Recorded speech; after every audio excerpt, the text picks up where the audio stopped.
Good evening. Just give me a minute. Give me a minute. What am I doing? Oh, goodness me.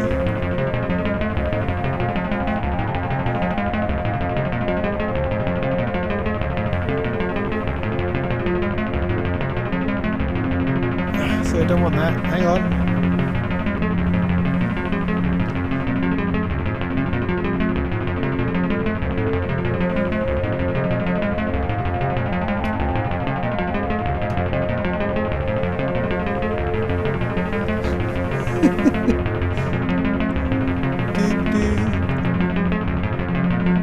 Let's go with something like that. I don't know.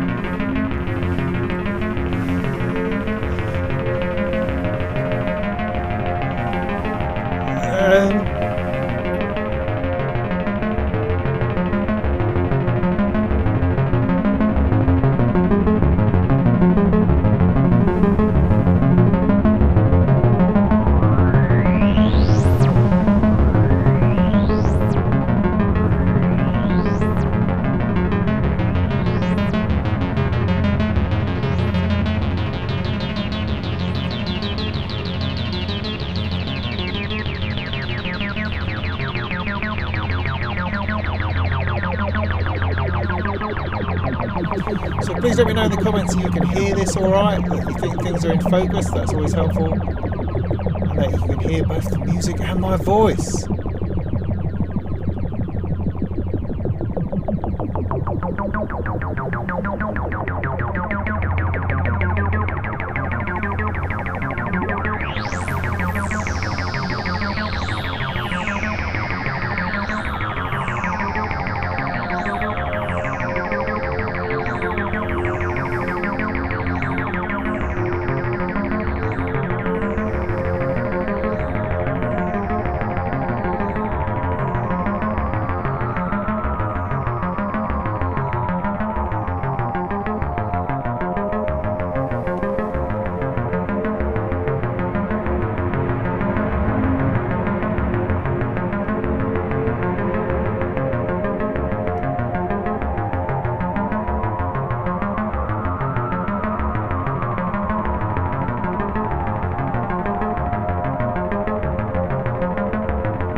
Goodo, thank you. Just give us a sec.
broke it. All right, never mind. So,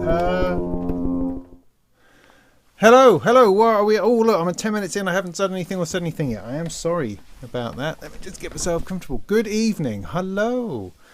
So glad you could be with us. I'm Robin Vincent, and welcome to another Molten Chat.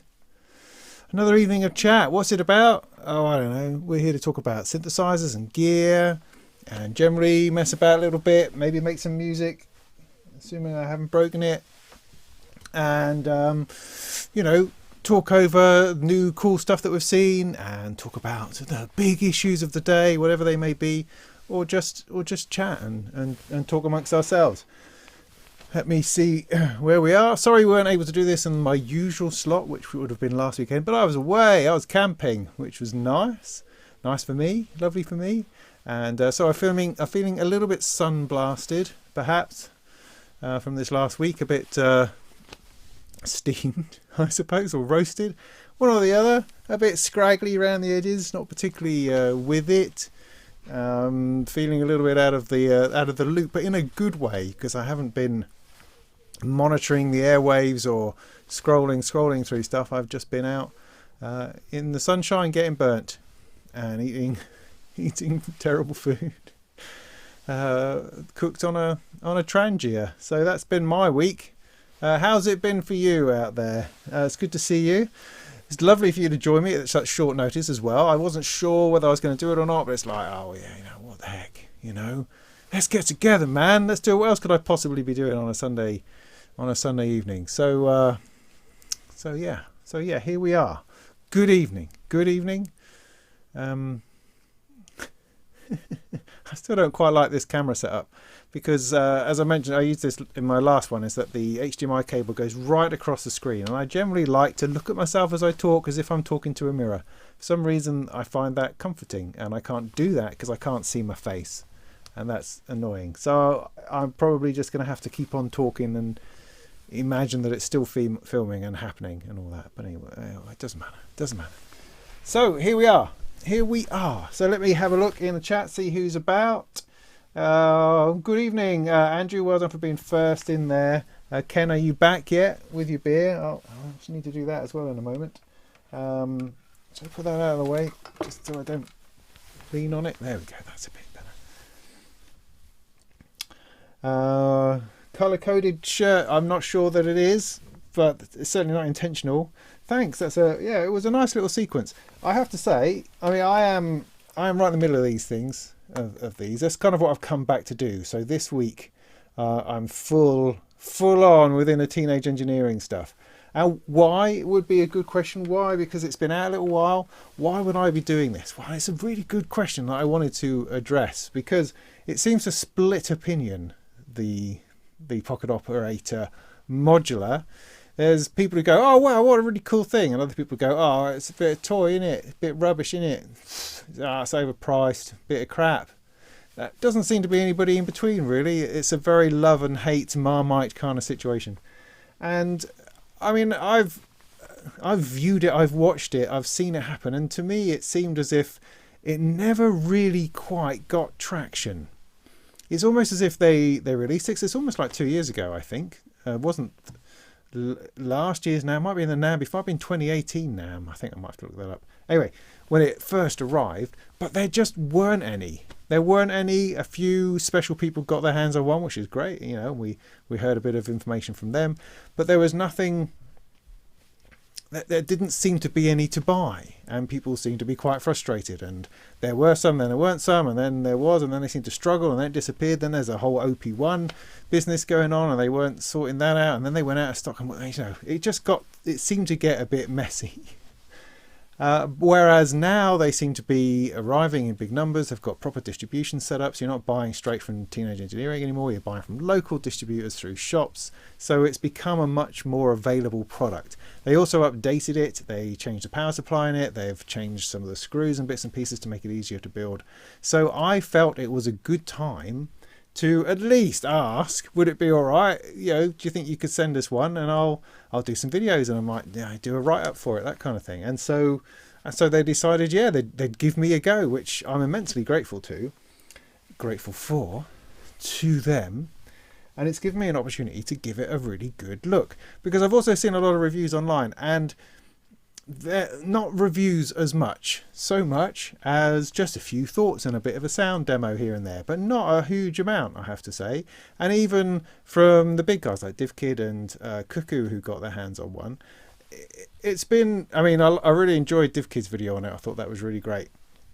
But I feel that the pitch of these particular items, these particular products, doesn't really fit well with hardcore modular people, with people who know what they're doing. You know, it's an oddly placed product. I'm not entirely sure I'm getting that across, really. So for DivKid, for instance, a whole modular system in the POM 400, fantastic. But it'd actually rather be playing with the proper stuff, because the Teenage Engineering stuff, although it's modular, it's not really trying to compete with Eurorack. It is Eurorack compatible, but it's not really trying to be that. It's trying to be something else. And so I haven't really seen any videos that have gone into enough depth to really analyze it, to get down to what it's good at, what it's bad at, what works, what doesn't work.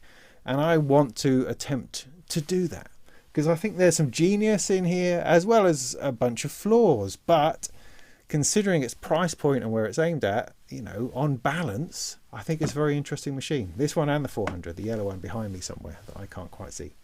So that's my angle on it. So over this week, I'm going to be doing some deeper dives into it, trying to work out what it's all about. Can it make a good sound? Is it fun to play with? Is it fiddly? You know, that kind of thing. And that's what I hope to achieve. So that's why I'm looking at these.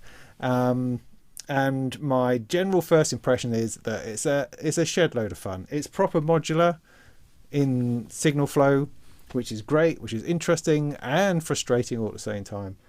And I can't help looking at them as objects of fascination. They are awesome. I mean, it's just brilliant. This thing here, it's just a brilliant thing. And you don't get that until you have one in your hands and you're looking at it and it's sitting on your sideboard, or it's sitting over there, or it's next to your bed, or whatever.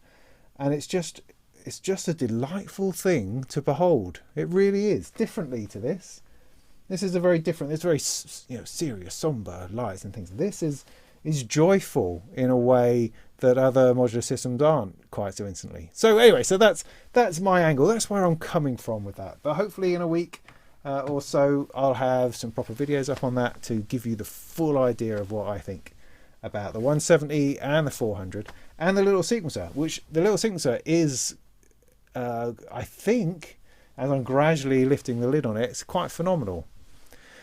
And also a bit of a pain. And this is kind of the thing with it, I think, overall, is that it's a oh, this is great, this is, oh, why did they make that, oh, that, oh no, this is great, and then, oh, why is that quite, oh, and then, you know, it's a roller coaster, is what it is. It's a roller coaster. But so anyway, that's my vibe on that. And you know, there's something to talk about if you like. Otherwise, I'll just crack on, have another look and say hello to things. Ken, yes, that's what the red thing I've just talked about. Nifty case is just over there. I can always bring that back and play with that in a bit. I haven't changed that yet. That's due to become a drum machine next, because my next review, after I've finished off on the Teenage Engineering stuff, which is quite depressing, is the ratchet in here, the ratchet module, which is a proper like drum machine for programming drums, and I really like that. There's a sense in Eurorack, I think, that drums have to be accidental all the time, and they have to be generated by some kind of algorithm which you push and you play with, and I do a lot of that. I've got things that do that, but the thing I like about the ratchet is I can just stick in exactly what I want and I get exactly what I programmed, if you know what I mean. And sometimes that's really good. That's why I like playing on the RD8, you know, because you get out what you put in. Simple things, I suppose. But anyway, so that's next, and my nifty case will be transformed into some kind of percussion-based machine in order to demo that and show that off. So that's the next plan. That's the next plan for that fella. Coming soon. Things are all taking longer than I expected at the moment, particularly as it's the summer, because I just kind of want to be outside playing or paddleboarding at the moment is my thing. Anyway, Hey, Noisebleed, how you doing? Alpha Store, Alpha Stare. My eyesight is getting worse and worse. Good, you can hear me. Okay, that's from a little while ago. Hello, everybody. Yes, good. Paul, hi. Skull, Drazer, good to see you. Yeah. 8 to 12 HP sequencers. So little ones, you mean? No. Variegate 4 Plus, maybe. Maybe that is that quite? Is that a 10? I don't know. I don't know. So that's a 4. That's a yeah, maybe. Yeah, Variegate 4 Plus. There you go. That's the answer to your question. Good. Well done. Thanks for playing. Yeah, somebody else mentioned that. Pamela's new workout. Yeah, I never quite worked out what that is, but one of these days I will. One of these days I will. Yeah, camping's good. It's exhausting though, particularly when you've got kids. I remember this old, years ago before I had children and responsibilities. Camping was a different thing. It was all about staying up really, really, really late and getting really, really, really drunk and then sleeping until you boiled in your tent. And it was a very different vibe. Whereas when now with kids, you're just exhausted all the time and you go to bed as early as you possibly can. But it's just awesome to be away from the stuff, That's really all camping is at the moment, is reminding ourselves on how cushy our lives are, and getting away from those simplicities and practicalities so that you can just do it on purpose, live hard for a bit. And force yourself to be outside, which is an awesome thing. It's an awesome thing, regardless of its difficulties.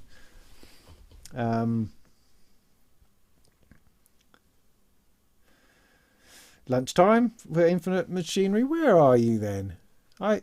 Is that right? I can't remember. Anyway.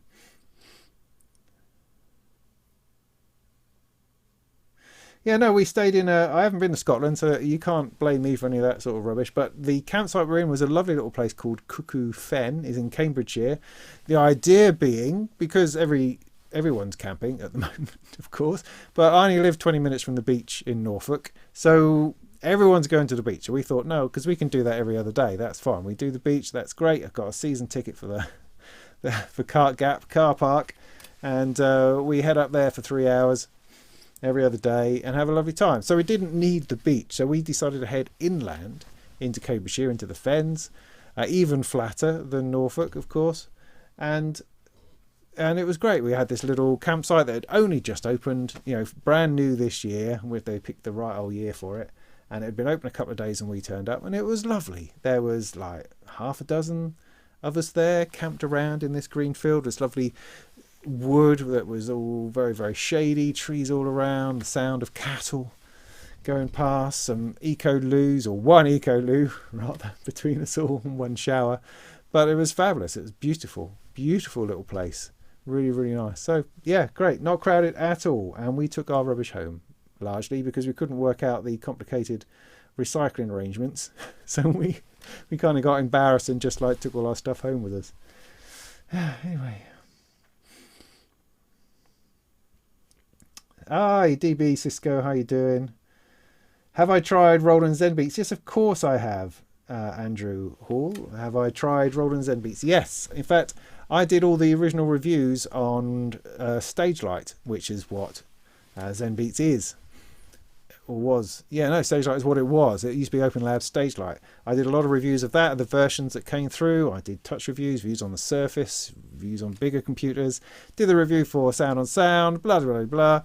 Did all of that, essentially helped them with some development problems and bits and pieces, and then suddenly it was bought by Roland, which was nice. And Zenbeats, yeah, it's good. It's the same deal. There's chunks missing. That's the biggest problem with Zenbeats, is just some bits missing, like audio editing, I suppose, is the big one. But otherwise, it's a great piece of software. I mean, I'd put it as a fantastic touch-friendly alternative to something like GarageBand on the iPad. I think it works really well. They've got some great sounds in there. The interface is mostly great, particularly on a smaller tablet or on a Surface. Once you stick it on a desktop, it has that problem where it kind of goes full screen for GUIs on plugins, and if its plugins only got like one slider and a knob, it ends up really tiny in the middle of your screen, surrounded by black. That's kind of all you get on a larger desktop screen. So there's a few things I think they need to sort out in there, but yeah, I mean it's a great DAW. I think it's great. The loop stuff is good. It works pretty well. You can perform with it, and the regular DAW stuff works good enough. As I say, it needs audio editing and other bits and pieces to really fledge it out.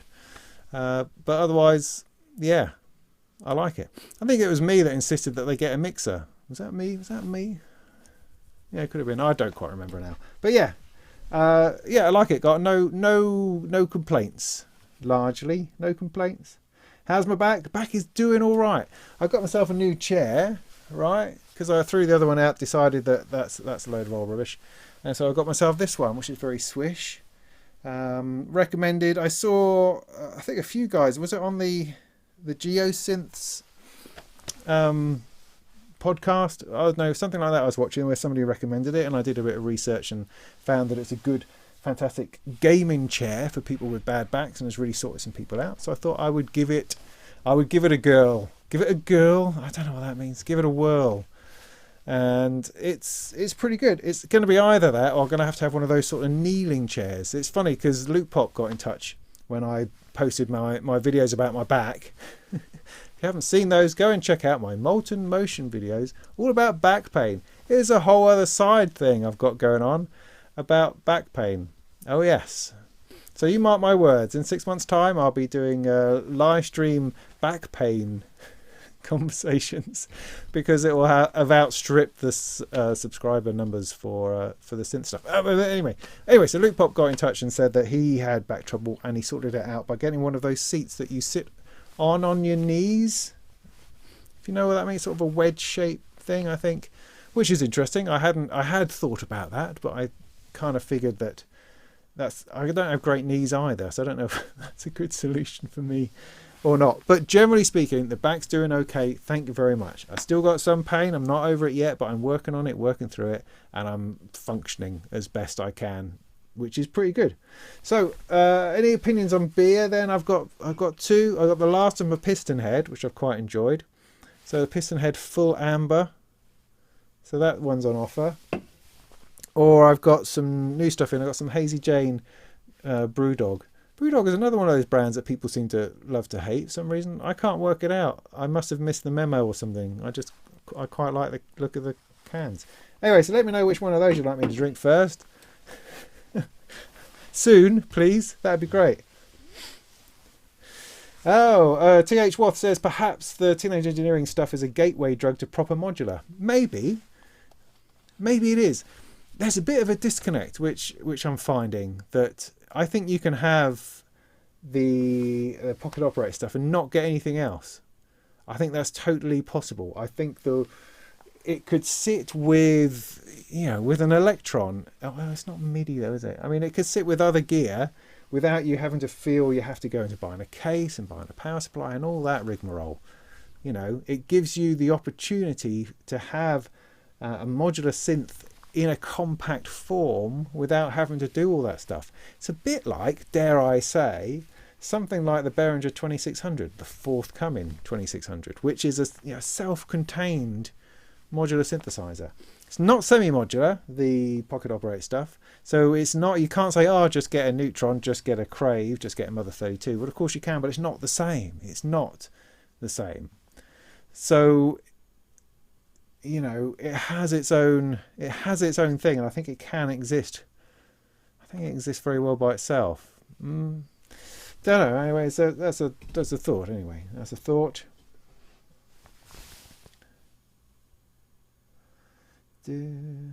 What's more important, amount of CPU cores or frequency for doors? Oh, that old chestnut. Doesn't matter, because you're restricted by what you can buy. You can't buy a single processor uber fast You can't buy a single core super fast processor. You don't have that option. And all software these days is more or less multi-threaded to one degree or another.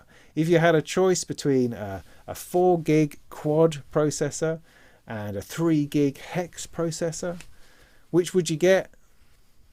Probably... I don't even know if you have those choices. That's the thing. You don't tend to have those choices.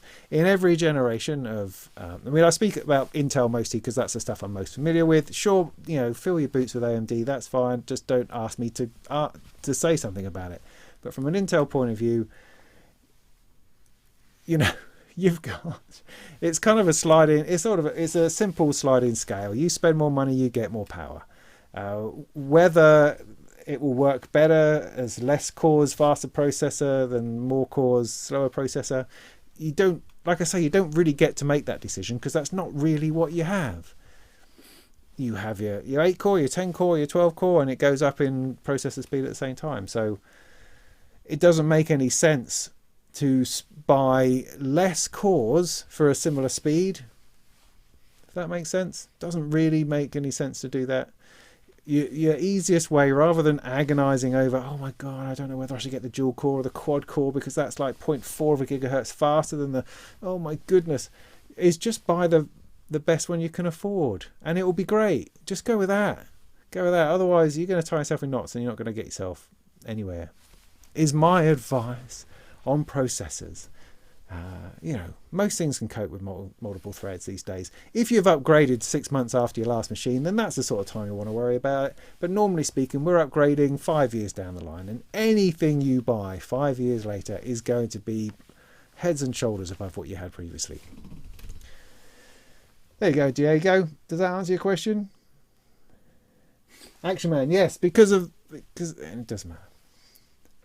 Nice pants anyway.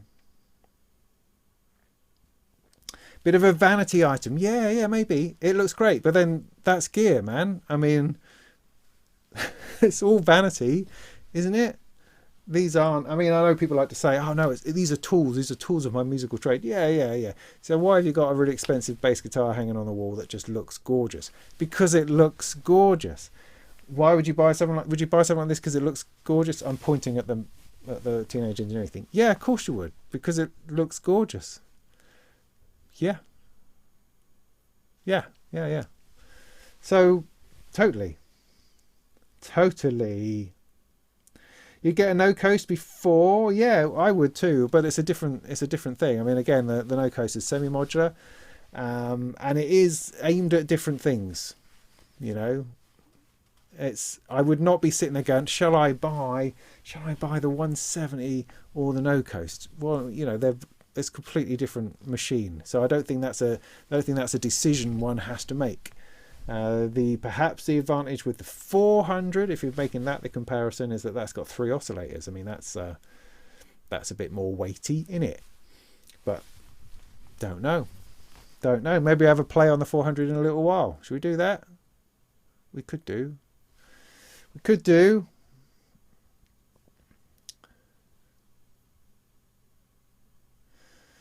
Yeah, with the dedicated sequencer for the no coast, yes, but now you're getting into silly money, aren't you? So again, difficult to compare. Am I cushy? Are you cushy? Cushy? I don't know. Someone else can tell me what the right answer to that question is at the bottom, then I'll come back and answer it.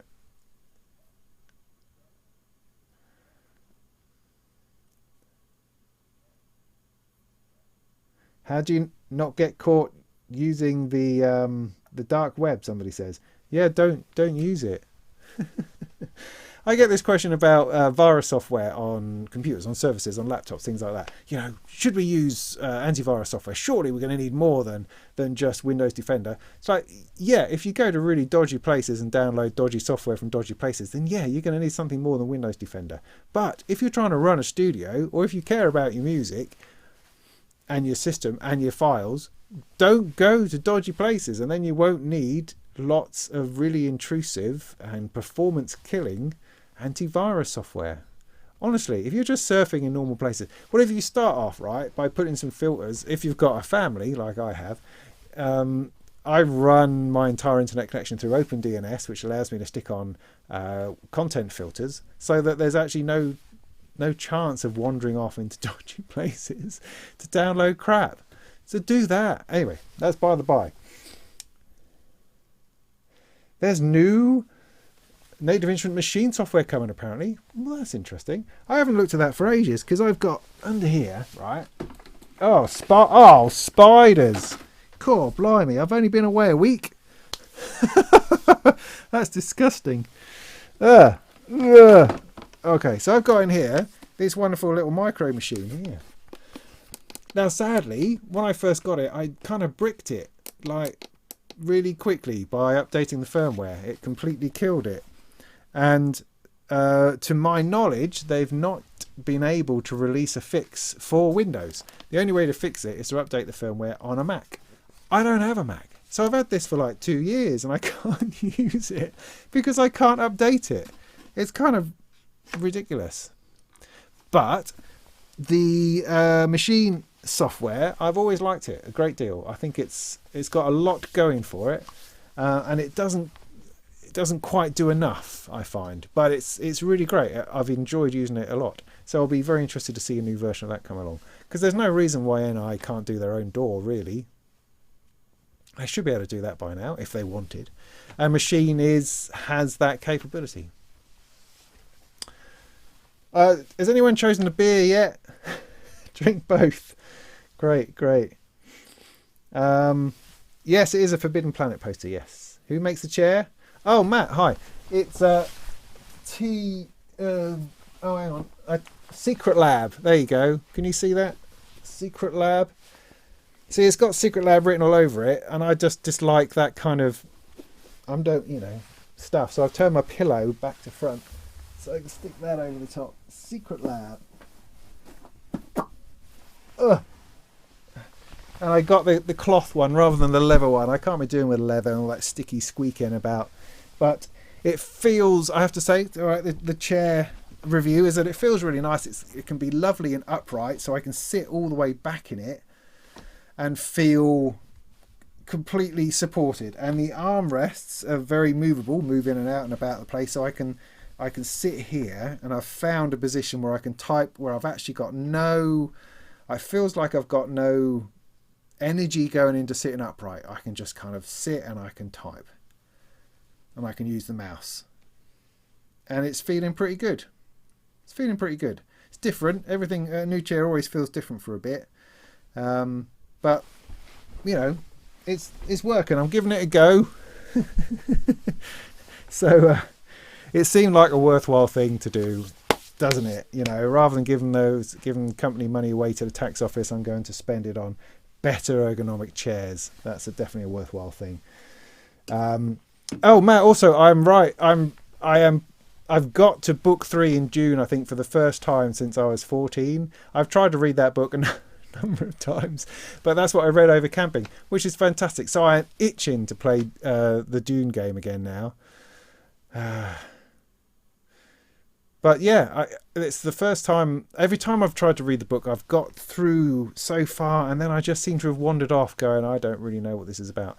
This time around, completely captivated the entire way through. Even this morning, I read the bit about Gurney and Paul meeting up again for the first time, and I just cried. I wept as I was reading that this morning, while my wife was annoyingly watching Brooklyn Nine-Nine on a tablet next to me. I'm trying to read this really moving passage about Paul and Gurney, and it's like, which of course to me is it's Jean-Luc Picard meets Agent What's-It from from Twin Peaks. God, I get all my imagery gets messed up in these things, but anyway. So anyway, well, there's a thing. So anyway, beer I was getting to. So piston head, you reckon? Somebody said, yeah. Okay. I'll put it in a glass so I'm not supping from a can all the time.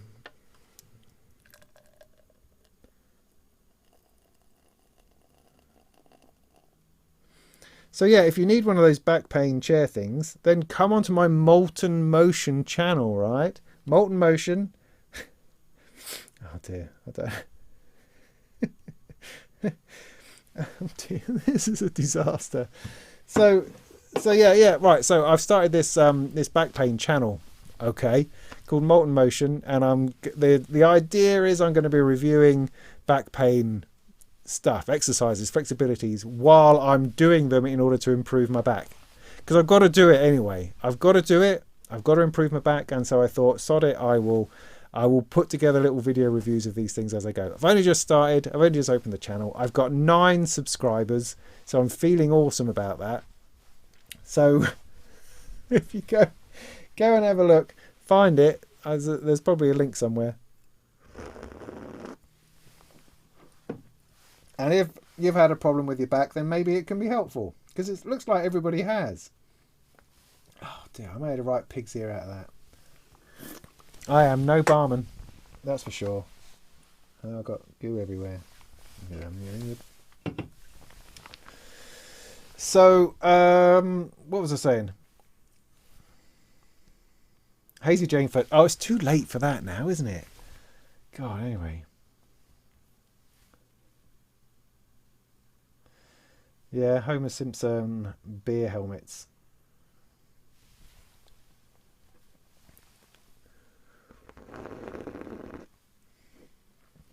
Big hair, yeah. It's the beach. My hair goes curly really badly. And we were at the beach last night. And that's just what happens, I'm afraid. So there we go. But I have had a haircut. You notice.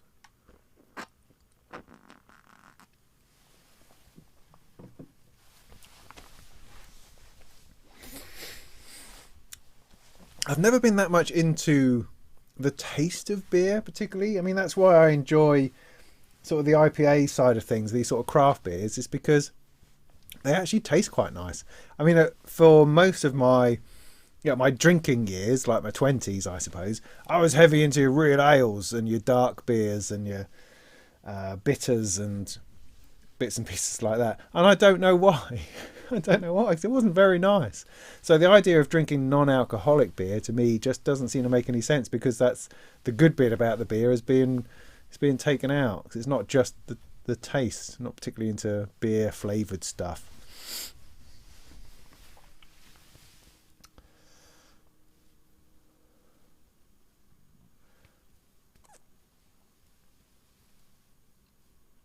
I should do an interview with Andrew Huang. He's awesome. Yes, he is. I don't know, Andrew. I mean, we've had the occasional Twitter exchange, I think. So, I don't know. I'm scared of approaching people I don't know. Other than the fact I tweeted to Beck today, speculatively, because I've been listening to his Hyperspace album a lot, and there's a lot of great synth stuff in there, and I'd like to ask him about it. And I figured, well, why don't you just ask? So I did. I'm asked. So who knows? But he's got some big thing coming out in a couple of days, so I think my timing was really off. But who knows? Who knows? I don't have any plans for any further interviews at the moment. Of course, there's loads and loads of people. I've just got to gather up I've kind of gone through all the people that I had enough courage to ask. Do you know what I mean? That people that I had just enough connection to approach, whereas now it's completely blind rather, completely unknown and speculative. And I struggle with the idea of feeling too come on to my live chat, it will be great, I'll make you famous, kind of, what right do I have to say anything of that sort of nature? I don't know. I don't know how good it is for anybody, but there's a few more. I mean, quite like to get Bo Beats on. I mean, he's just extraordinarily busy, but I think that would be really nice to get that guy on to choose some things. Andrew Wang, yeah, certainly. But I mean, he's got 1 million followers, and it doesn't feel quite. I don't know. It feels like it would be for the wrong reasons. And that must be difficult, because once you get to be at his level, then it must be really hard to navigate through what's genuine and what isn't. And so, I mean, I think I've talked myself into this before, in that you feel like someone is too famous that you shouldn't approach them.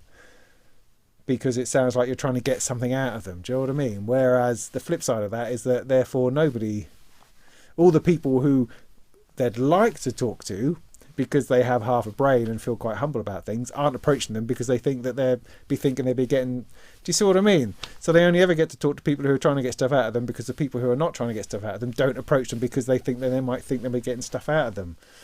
Yeah, you see, that's really deep for a Sunday night.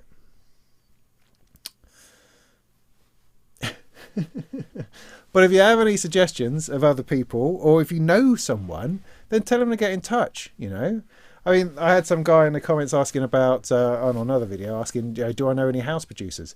No, I haven't the first clue. I don't even know what house music is anymore. I mean, I remember the first time around with Jack and such like, but I don't know what that means. But if you know someone, or you are someone who has something to say, to do of interest and interesting things, then give us a shout. And at worst, I'll say, who? And at best, I'll say, sure. But, who knows? I mean, there's tons of manufacturers I could contact. Again, I don't really have a rapport with necessarily, but there's people like noise engineering I'd like to speak to. I'd like to speak to people from Make Noise. Of course I would. I did a little thing with Pittsburgh Modular a while back, which was really cool, and maybe I could return the favour with that. I mean, I'd quite like to talk to some guys from Behringer. You know, I'd like to get Anna on, for instance, from Behringer. I mean, that could be really interesting. You know, people who are interesting. That could be extraordinary. Someone from Moog. I mean, I guess I get Alex on Mile and Melodies. That would be lovely, because he's a kind of a Moog rep in the UK. So lots of possibilities of that, but I don't have anything firmed up at the moment. I'm probably not going to do anything till after the summer now. But then, I'll pursue some people. We'll see what we can get done. Get a few lined up before Christmas. That will be good. So Jim at Infinite Machinery wants to know if I've got any DIY stuff coming up. Oh yeah, funnily enough, as you mention it, I might have. I think somebody sent me this strange module. We had like ADSR on the front or something. I don't know. I think I might do something like that.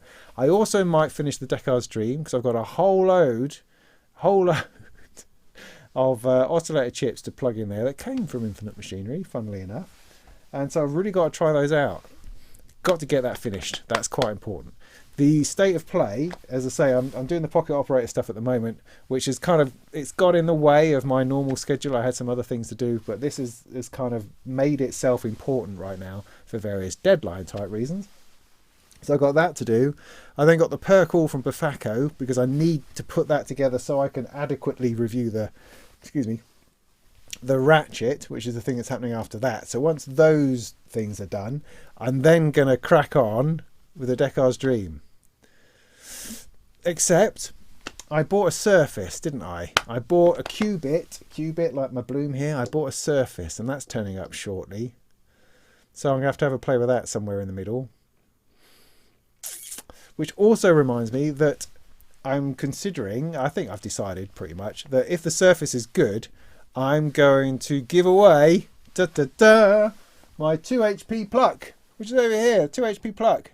2HP pluck. I've used that an awful lot. I love that little thing.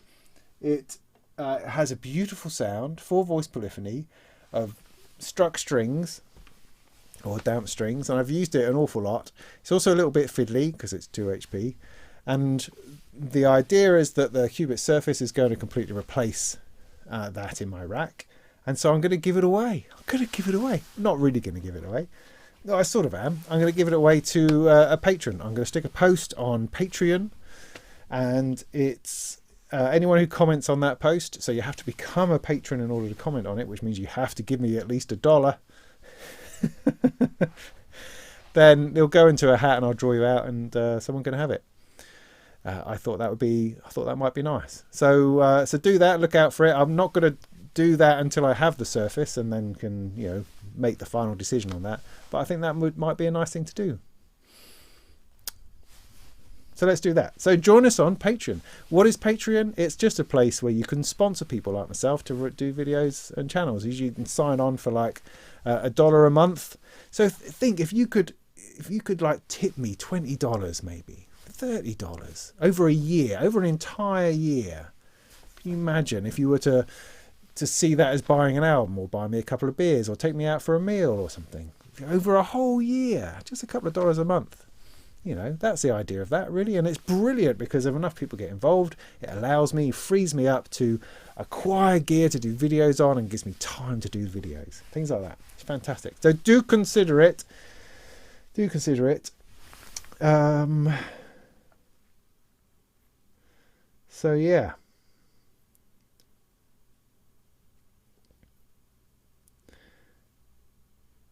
So that's DIY stuff coming up. Somebody also asked me if I was ever going to build the sample slicer, which I bought 2 years ago. I hope to, yes.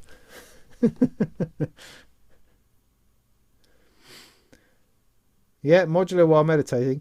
The downside to trying to combine modular and meditating is great when it's premeditated. The difficulty is that it's going to take you half an hour to come up with a patch, by which time you're probably too frustrated to really sit down and meditate with it. That's a difficulty, and you need to get up in the morning and work. If we're talking about, I'm assuming that we're talking about working on your back. You've just got to do it. You've got to get it done. Otherwise, it's going to take up your whole day.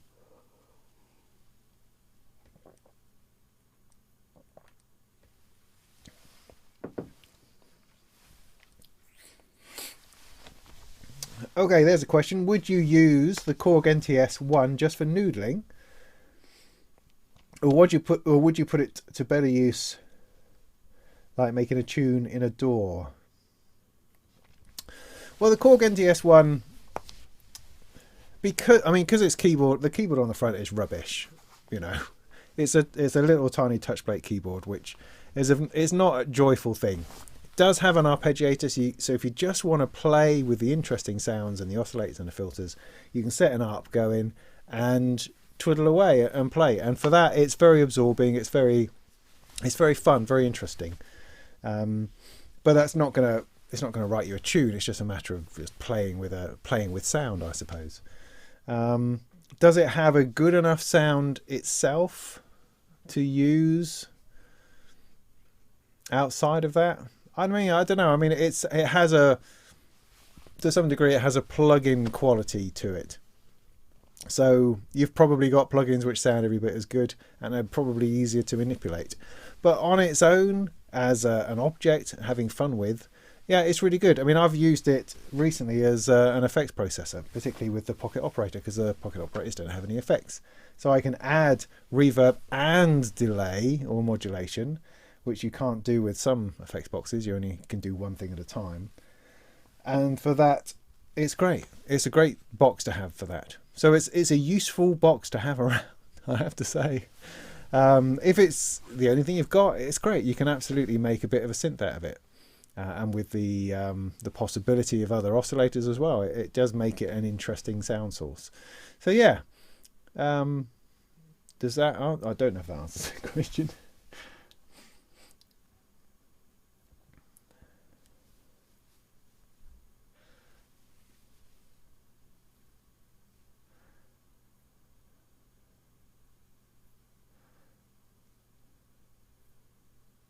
Yeah. Sorry, going back, I'm not keeping up with the chat very well. Yeah, Gurney definitely is Patrick Stewart. No, he is. Even with the mullet down the back, he inhabits that role. Although, I have to say the description in the book is a little bit unkind, because he's kind of described as a very lumpy, ugly guy, and Patrick Stewart is far from that. He's beautiful in Dune. He's a handsome man. He is.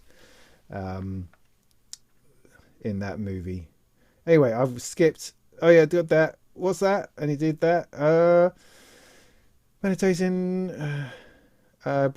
Steve. Hi, Steve. How you doing? He says the rumor is that BrewDog stole ideas from job applicants. That's interesting. So what? They invited people in for a job at the brewery, and they said, "So, what beer would you brew?" I'd do one with a twist of grapefruit. Fantastic. Let's do that. That's interesting. Nice one. But, so you're saying that BrewDog is essentially the Behringer of beers. Is that what it is? That's quite disappointing. Okay, get a Mac VM for your PC to use the free VMware player. Then you can do anything Mac on your PC. I don't know why I'd want to. I don't know of anything on the Mac that I want to do. What is it on the Mac that I would want to do on my PC? What is it that a Mac could do? Oh, I mean, these are old questions, mate. What? Oh, right, yeah. Got the pouring angle wrong. Yes, I did. I'm sorry. I'm well behind. I'm not going to have a paisley onesie, so you can stop that right now. I even tried to remember to tuck my t-shirt in so I don't reveal any other bits of flesh by accident. So no, there's no onesies happening. It's probably not much yoga either, for that matter. Do I want a flake in that? Cool, dear.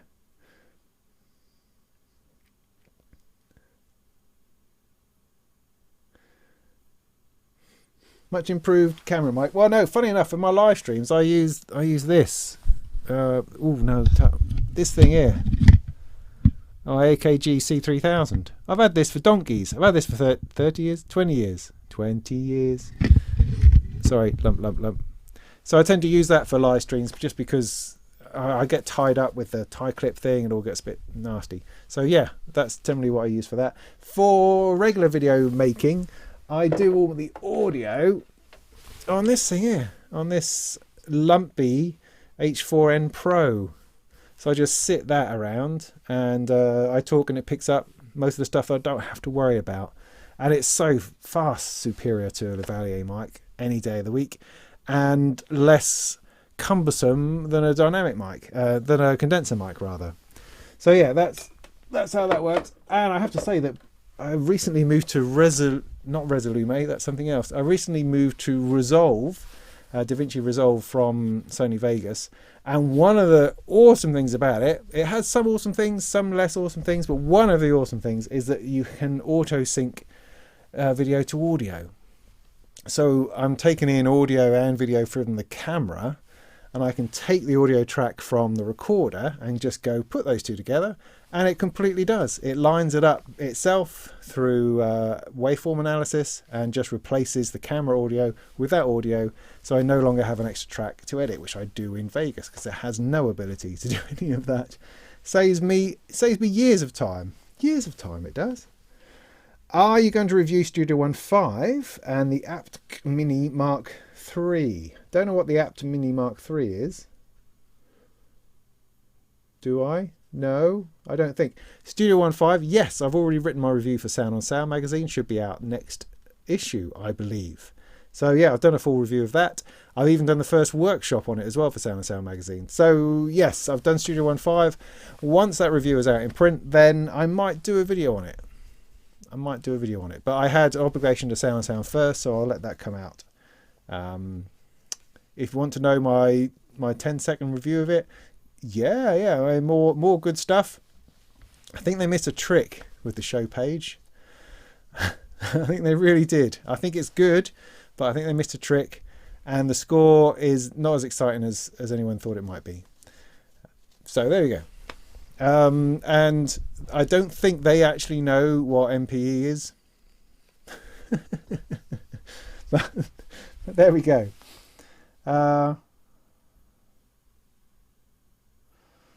Sheddies I can talk to. Reader sheds full of music gear. Yeah. I mean, Wishbone Brewery's just asking if there's other people I can talk to who are just normal people, I guess. Yeah. But then, I don't want to waste my time with the common people. Are you crazy? I'm trying to elevate myself with, trying to make myself look good alongside people who are creative and awesome and doing it for real. So some of that stardust can rub off on me. That's the idea. I don't want to talk to normal people. Honestly. Oh, I don't know if that's true. I don't know. Like I say, I mean, get in touch if you're doing something. It might be interesting. I don't know. What sort of thing would you like to see? Are you going to be tempted to watch a live stream interview with someone that you've never heard of? I don't know. How interesting is that?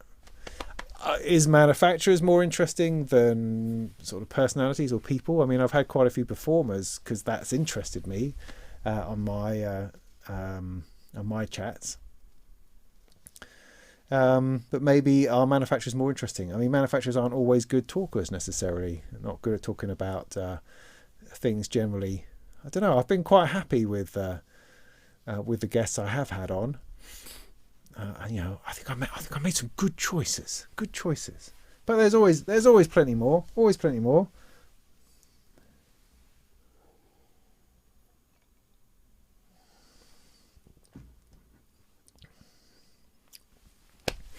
Sean says he's really enjoying the black modules in my rack. Always get black if there's a choice. Yeah, I tend to. My maths is back in the rack over there, although it's not powered. It almost made it back in. That's interesting, isn't it?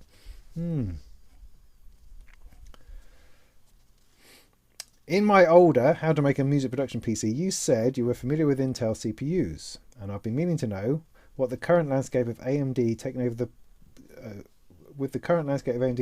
the consumer PC space. Thought.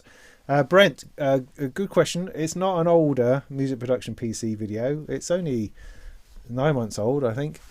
And at the time, as I say, yeah, I don't know anything about AMD. I still don't know anything about AMD. My understanding is that they are able at the moment to do more power in certain applications for a bit less money. Intel seems to be responding to that, as they always do. So we'll see. I mean, I don't know that it matters. I think my point was that I've been building Intel PCs for 20 years. 30 years. My very first machine I built, which was a 386 SX25 back in 92, 91. I don't quite remember.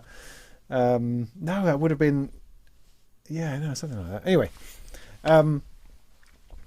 I've Intel all the way through. Now I have built machines professionally for AMD. I've built AMD systems, their first 64-bit systems when they came in. Did a lot of AMD systems at one point, but they were just not as reliable as the Intel ones. And for a situation where I'm trying to sell a computer into a studio that needs it to be reliable and working, then I could only ever, hand on heart, recommend the Intel. So that was how it went. AMD got faster for a bit, and then it wasn't. Then it was faster a bit, then Intel came back in, and that seems to go on. This time around, AMD seem to have done something much better. They seem to have a much more rigorous testing, and it seems stable, and it's good, and it's cheap, and it's certainly given Intel an opportunity to reassess what they're doing, and hopefully it will make them more competitive as well. But the point I'm coming back to around to is that when making those videos, it was really, really vitally, absolutely important to me that I gave you information on something that I knew about, because it drives me nuts. I have read so many laptop reviews, so many laptops and music production review articles from other magazines and other, well-known and well-regarded magazines and blogs and online stuff that have evidently not tried those machines.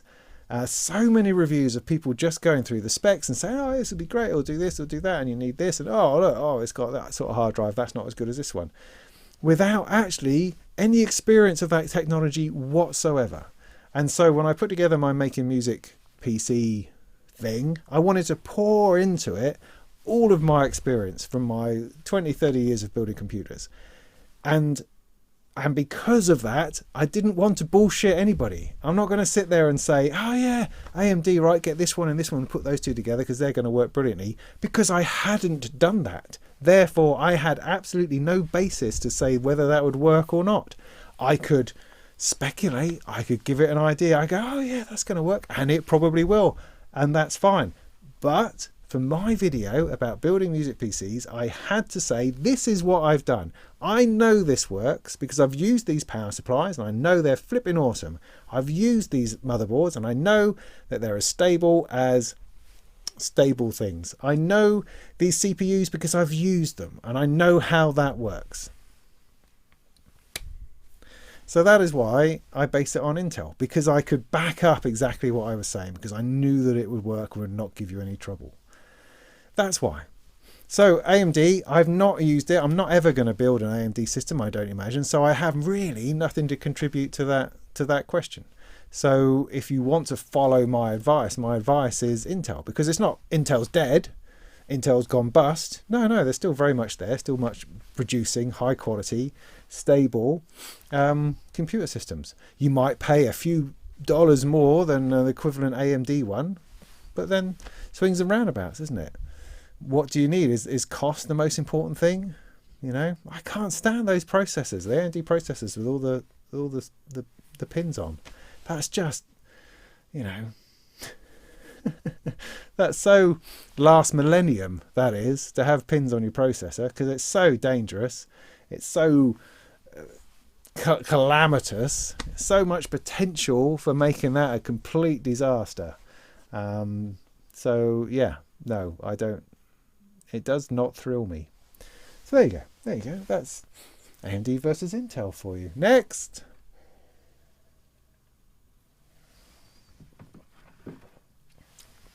Do I have an LP? An LP1? An OP1? An LP1? I don't know what that is. I don't have any other teenage engineering gear, if that's what you mean, if that's your question. I don't have an LP out at the moment. No, not really. I have a number of albums out under the name Molten Meditation from a while back. In fact, I released something called Soul Circus last year. So, but it's not on a long player bit of vinyl, but I don't think that's what you're asking. Anyway, very interested in the Surface. Yes. Is a 2HP pluck polyphonic or paraphonic? You put in my leg. Well, it's polyphonic because it plays more than one note at a time. It doesn't have a voicing section, so it doesn't make any sense about whether it's paraphonic or polyphonic, because it's not relevant to that unit, because the way that we use the word paraphonic refers to voicing, and there is no articulation. It's purely generating the sound. So no, it's polyphonic, four voice, polyphonic. Does that sound confused? Yeah, it probably is, but it's the wrong question, essentially.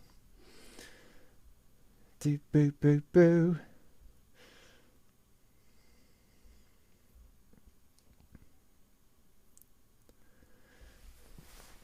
LP1 light plane.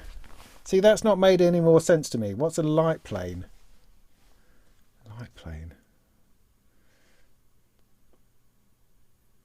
No, I don't know what that is. It might come to me at some point.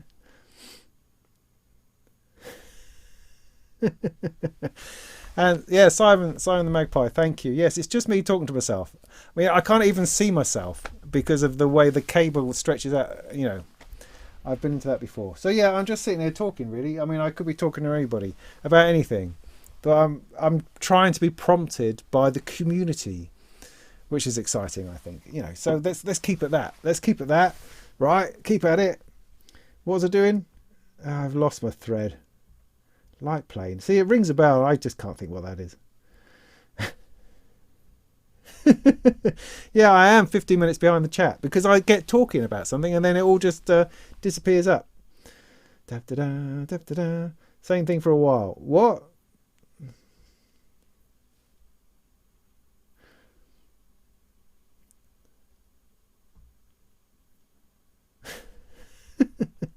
God, you're bloody cheeky, you are.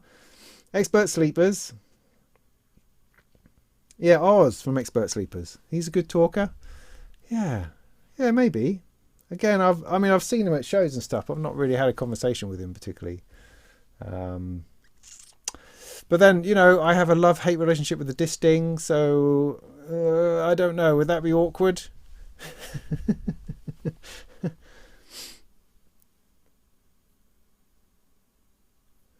Oh, right. Okay, sorry, Synth Addict. I understand the comment now.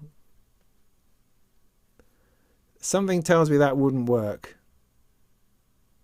But then I don't know. I have no clue. But that's interesting. Thank you. Maybe I'll give that some thought.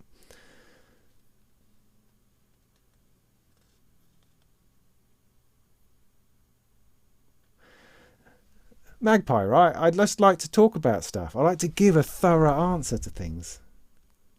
So what is a light plane? Oh look, I've got to the bottom. Sound machines, XY touchpad. Oh right, I've got a. What have I got? I've got a thing. Yeah, hang on. I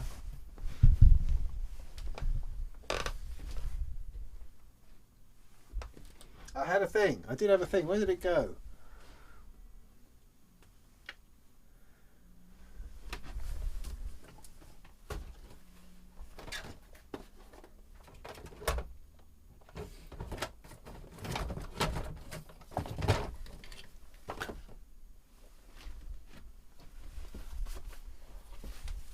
No, it's not the same.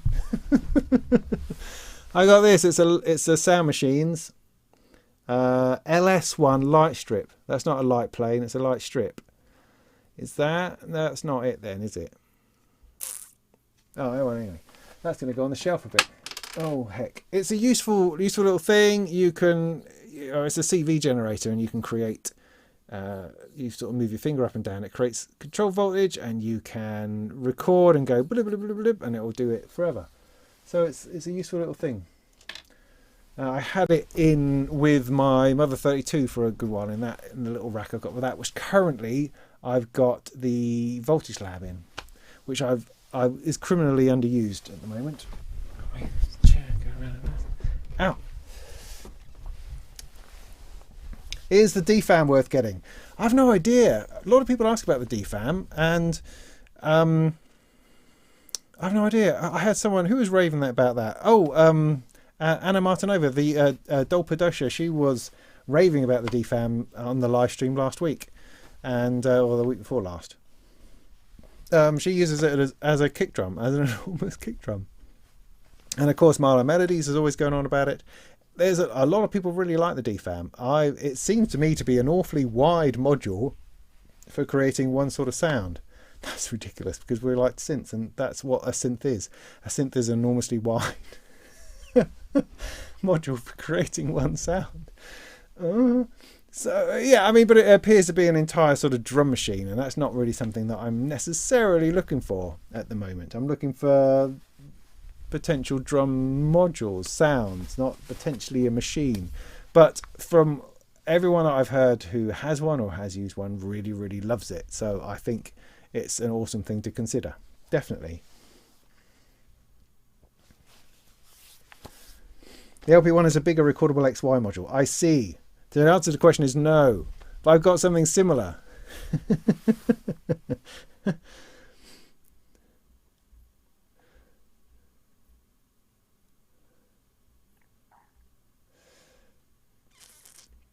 Tour of the shed. Any tips or tricks? My tips and tricks would be to don't think about it too hard, or you'll never do anything. It's like you've got to break ground, you've got to put screws into things. So, I mean, I built, because of the wiring on the camera, I can't pick it up and move it about too much. But these benches here, for instance, I put these in because I was building computers, and so I put them at a height where I could stand to do that. So everything is quite high generally, but actually that's worked out, because now that I'm using synths and stuff on this space, again, I can stand up to use it. I mean, I can sit. This is actually really comfortable. This height, having this here rather than low down on a desk, actually having it right in front of your face is great. It's a great height from this sort of chair. Or I can stand up and lean in. You know, both things work. So I would recommend having quite high workbenches, or whatever it is that you have. I don't know. Other than that, I have an appalling use of space. Everything is crammed in here. There's never quite enough room.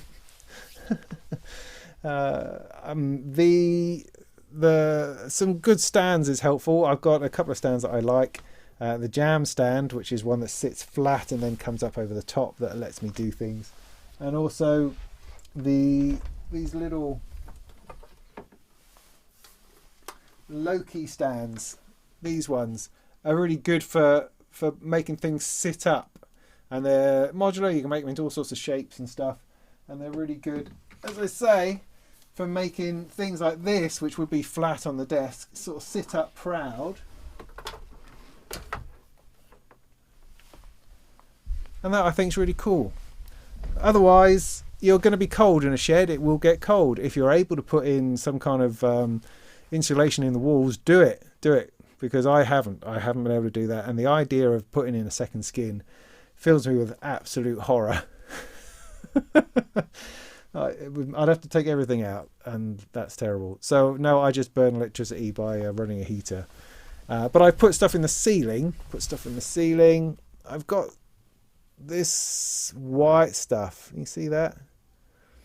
This is actually, it's woolen concrete kind of panels, which are sound absorbent as well as insulating. And between them and the ceiling, I've got some foam stuff. So anyway, there's my tips. Is warmth. Think about warmth.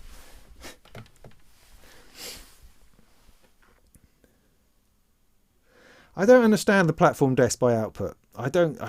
It mystifies me how a company who produced software stuff started making a desk. I don't know. It just seemed odd. But if it's an awesome height, that's great. Is that a G.I. Joe? No! This is an Action Man. Don't you know Action Man?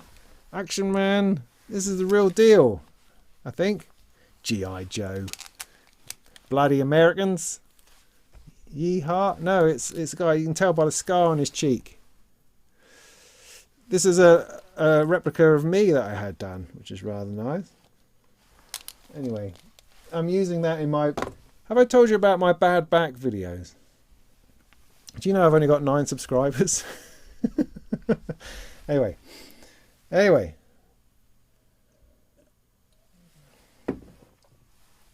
There's all sorts of things I can be doing with that Action Man. He could be involved in all sorts of experiments, I think, in terms of control voltage. We shall see.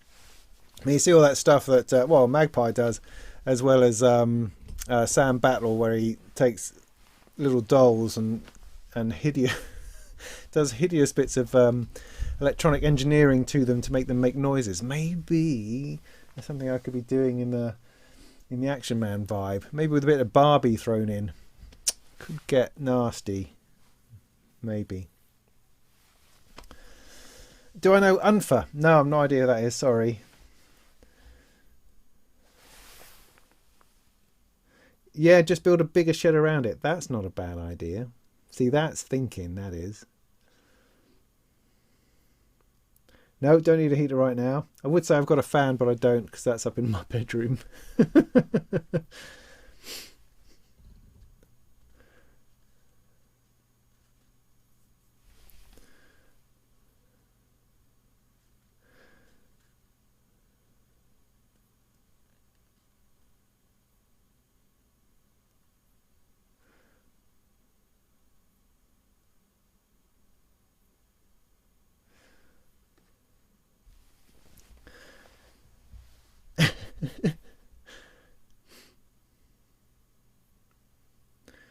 So, all right. So, good looking honky. Nice to see you. Hi from America. Peter North here. Peter North. An old adult film star. Huge fan. Really? God, there's some kind of recognition in the back of my head. Peter North. I'm going to have to look that up later. Oh, probably. I'll have to turn my web filtering off by the sounds of things. Well, it's lovely to have you here. It's lovely to have you here. Well done.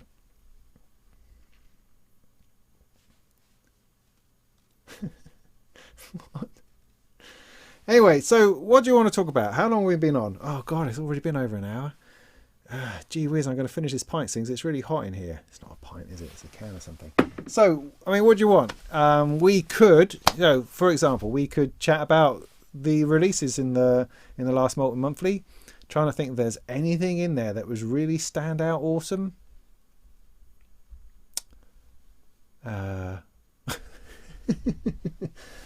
I could do some more squiggling on the 170 and show you how hard it is to program the sequencer. I could pull over the 400 and we could plug that in and make some noises if you like. I can make some noise on here. I don't have anything pre-patched. I did plug that thing in, didn't I? Is that still making noise? Yeah, not very loudly.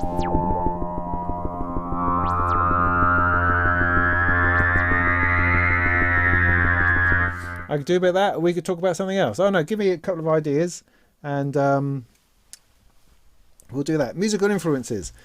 Show me the red thing. I can do that. Have I done the update yet? No, it hasn't. Still hasn't come through. None of my machines have updated to the 2004 Windows update yet. None of them. None of them at all. Has the Super 6 been released? I don't believe so. That's starting to drive us nuts now. It's getting a little bit old, I have to say. It's another one of those synthesizers with tons and tons of promise, and yet it hasn't just quite got here. I mean, I know we're all in unprecedented times. God, if I hear that word one more time, I'll go nuts. But who knows? No, not seen hide and hair. Not seen hide and hair of that. Yeah, the effects unit, which looked like a modular synth and sounded cool. I placed my name on the waiting list also. You know, I'm not saying I'll buy one, but I thought it's worth putting my name on the list, because when it pops up, I might suddenly go, oh yeah, because like I'm a big fan of Kickstarter, and I get I get attracted to ideas I see on Kickstarter. And particularly since lockdown, I don't know, is it that? I had a bit of a run of it, sort of the end of last year, beginning of this year. A lot of interesting Kickstarters that I threw a few quid at, you know. And all of them got delayed because of COVID. And now they're all starting to emerge. So I'm about to get a whole bunch of stuff that I paid for ages ago. And that's always the best stuff. Excuse me. Because you're not having to agonise over how much you spent, because you spent it. It's gone. You can forget about it. And you don't have to worry about it. So I'm about to receive, I think, this weird guitar that's got a built-in amplifier, which I really quite like. I've got a Critter and Guitar-y video synthesizer turning up. That's been posted. I've got a couple of board games coming along. I've got the Sweet 16. I accidentally went in for that sequencer. That was recently. Did that. There was a few other things. Some bamboo book thing. Oh yeah, this beautiful art game, which looks fantastic. Anyway, so got a whole load of that stuff kind of descending on me all at once. Why was I saying that? Oh, really? I mean, we've already got Peter North watching. Isn't that the actor from? Isn't that Mr. Big? From Sex and the City. Anyway, do you want me to on the lips? That's just quite horrible. I mean, I don't know where this has been. I mean, my little girl's been playing with this. I think that's disgusting. Oh, he's my lovely guy. He's lovely. We love him. He can stay there. I'm going to turn his legs into Euclidean circles. That's what I'm going to do. The Super 6s are shipping now, somebody says, or shipping no, he says. That's interesting. Most recent module purchase was, well, for me, the Surface, which has been dispatched. It's on its way to me. I'm expecting it any time. I had hoped it would arrive while I was away. Well, you know, only in as much as it would be here now, as opposed to it being rained on or something.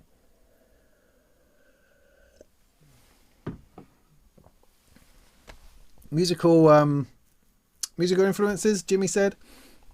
For me, really hard to say. Vangelis, Sky influences, Wonder Stuff, Sundays, Howard Jones, B-52s, Duran Duran, Level 42. This is all old stuff though. More recently, I don't know. It's difficult to say because I don't avidly listen to new released music all the time, so I kind of stumbled upon stuff. So I really loved the Supernatural album from Goldfrapp, for instance. Or was it Seven Trees? Oh God, I can't even remember now. Radiohead, of course, obviously, and then Nirvana, Pearl Jam, Soundgarden, all that kind of stuff. So yeah, really heavy synth stuff. You could tell, right? I have that sort of mix of stuff. But really like Beck's new album. I've been enjoying that a great deal. A lot of Queen for reasons I can't explain. I've been listening to Panic Girls album a lot. That's been lovely. And Finley Shakespeare's one. That's also good. Helena Vogelsinger, who we had on a few weeks ago, listening to her album a lot. I like listening to albums of people that I know, funnily enough. I've been listening to a lot of Heinbach recently. So I'm influenced by stuff all the time. I'm constantly hearing things, and so sometimes taking something that's in my head that I might have heard and then trying to recreate it and then making something completely different. So yeah, I'm not very good at name dropping the cool bands I'm supposed to have listened to. I mean, I had the 12-inch of Tour de France, so you know, I'm in there with Kraftwerk, and I've got the one with the flute on that my dad had. I ran away, left home with that album, which was kind of pre-synths. So that's my Kraftwerk. That's my Berlin influence. Oh no, I mean, I really like Ah Chung Baby, of course, you too. So there's my Berlin influence. What am I talking about? I don't have any idea. Oh, but yes, Andrew was talking about that effects unit that looked like a modular synth. Yes, I put my name down for that. Yes, indeed.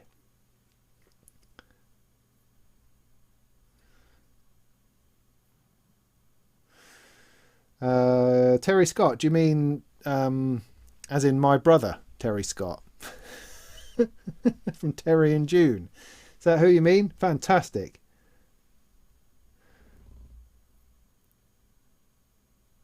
Talenza asked about the RYK M185. It's brilliant. It's bloody brilliant.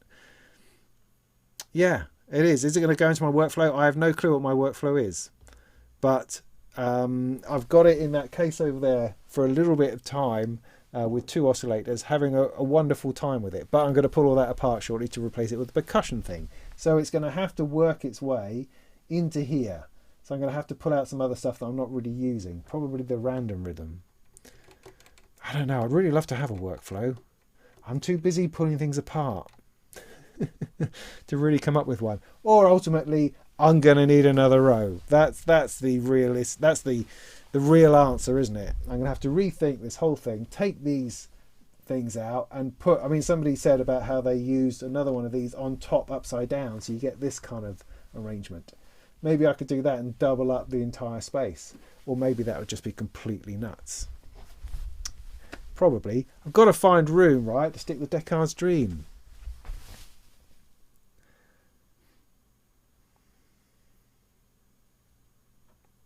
Somebody asked when will that be finished? Soon. I said earlier, I got the Teenage Engineering stuff to do. I've got a Befacco build. I've got the Ratchet. Then I'm on to Descartes' Dream. That's my order at the moment, unless somebody else pops in the meantime. So I'm on it soon, I promise. Level 42, fantastic. Yeah, God bless you. I had a pint once with the brother of Mark King. There you go. How famous is that? Because he used to run a music shop down Tottenham Court Road.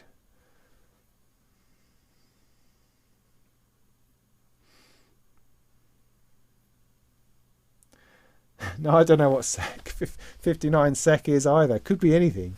Could be yen for all I know. I don't know who Clog is. Yeah, no, it was quite horrible.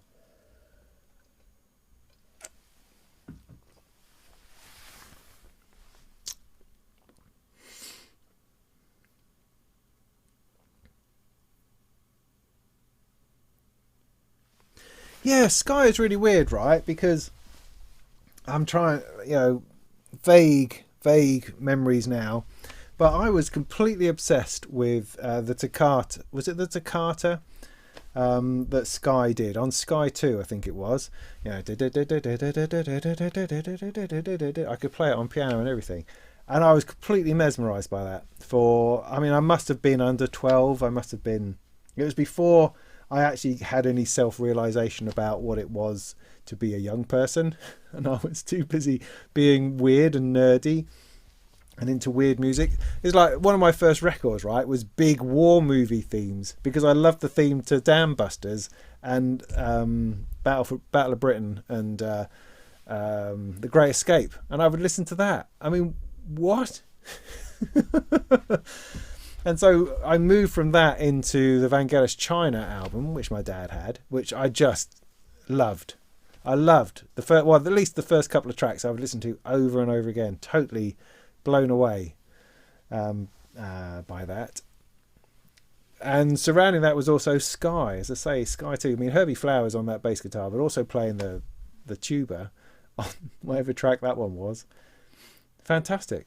I was totally into it. And of course, later on, Herbie was the guy who played bass on War of the Worlds, Jeff Wayne's War of the Worlds, which I also completely fell in love with.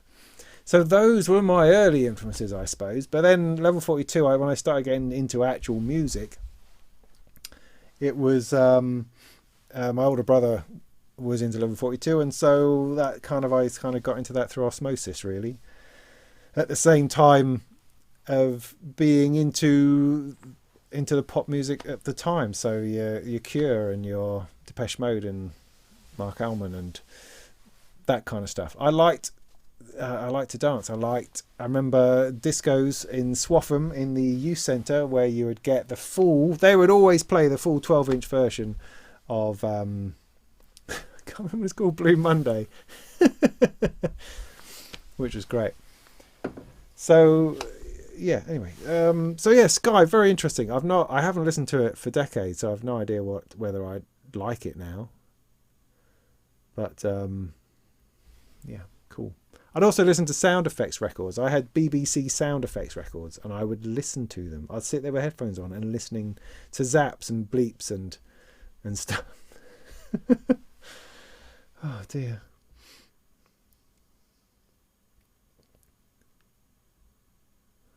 Oh, something happened. So I've got left behind again now. It's like a fiver. Well, a fiver's all right for me, mate. I'm happy with that.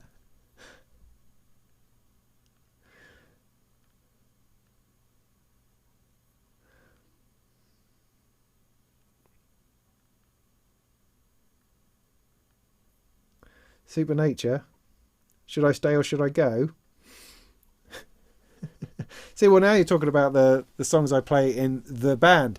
Because, I mean, I put a band together, which I've done a few times over the years, but I put a band together for my 40th birthday, which is now 10 years ago. That was only a year or so after we moved up to this part of Norfolk from London. And put a band together with people we'd known around here through church mainly, and we played at my 40th birthday party. My wife also has her birthday quite close to mine, and we're both becoming 40, and so we did this thing, and it's funny because that particular gig that we did, I really focused on 80s synth pop, even though this is kind of way before I was really getting into synthesizers. Because I got like a bass station and a micro Korg is what I had, but I also had a performance pad for drums, so I was able to do is it Gold? Yeah, I think it's Gold, Spandau Ballet Gold, right? So so we did that one, of course. I mean, I play guitar and sing, but I also played the synths from time to time. So I played Take On Me, I played some Gary Newman. I did have a wonderful woman called Beck playing the piano and stuff, but I was also playing some synth alongside that, and I used a performance pad, and I played the congas that you get in the middle bit of Spandau Ballet's Gold, things like that. Me and my wife sang Especially For You. But anyway, so what I'm trying to say is that my influences often turn up in that set list. But over the years, we've probably done about 5 or 6 gigs now. Every year or so, we put another one on, stick in more stuff, a bit more Queen comes in, drop a bit more synth stuff, a bit more B-52s. You know, we've done Should I Stay or Should I Go? Most definitely that's on the list. The Hives. In fact, the last gig we had was just before Toman last year, where I lost my voice because I had to do this gig and I had to sing out every last bit, and all of my voice went during that gig. And the next couple of days, I flew out to Germany at Toman and had no voice. See, I don't know. I had no idea that Kraftwerk were from anywhere other than Germany, you know. So there we go. That's how cool I am. CJR is joking about something. That's cool.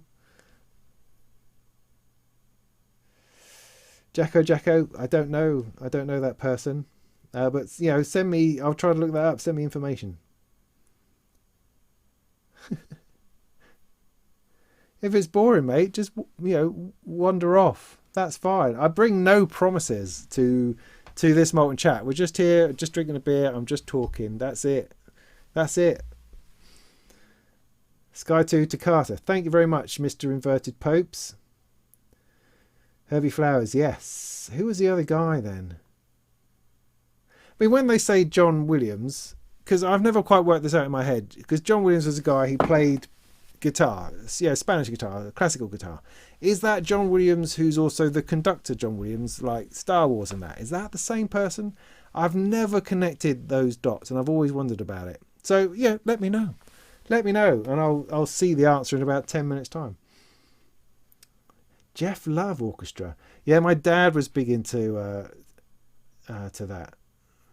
I think playing hits, Need in Line. Yeah, yeah, that's right. Yeah. On to your second beer. Oh God, should I get onto my second beer? I mean, it's like 10:05 now.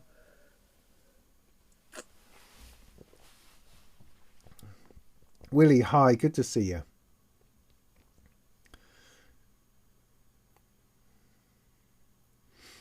Ah.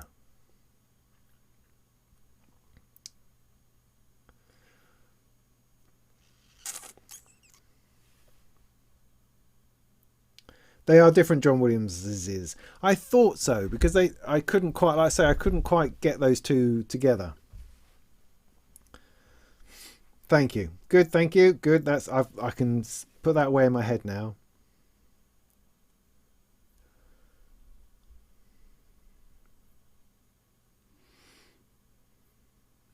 Cool. So, no one came up with any good ideas. No chicken sounds tonight. No, they all seem to be dead. No, I've been hearing them all the time. No idea what's supposed to happen back there. It's this orchard behind us, owned by people just down the road. And they seem to be having parties in there now. So they've got chickens and they've now got people camping. It's like, oh my goodness, what's going to happen next? I mean, I'm completely into people having a good time. That's awesome. I like that. But that flipping cockerel all the time, I don't know. I just have to make everything I do louder. So I get them knocking on the door.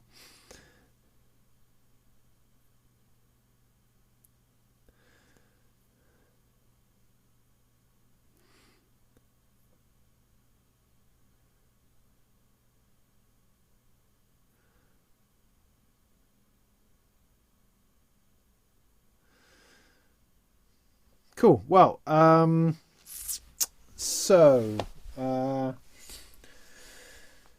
what should I do? All right, I'm gonna do. Well, I mean, I've got it here, so I thought I can do a quick demo of how the sequencer works. But I was getting no sound out. I broke it, didn't I? So let me try to clear that. Let's stop. Is that clear? I can't remember. Okay, nothing's happening. So let me try to get a sound out. That's there.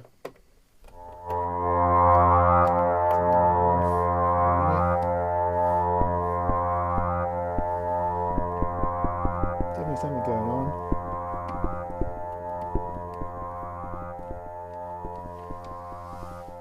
So that's there. That's the gate. Gate is triggering that output is controlling that,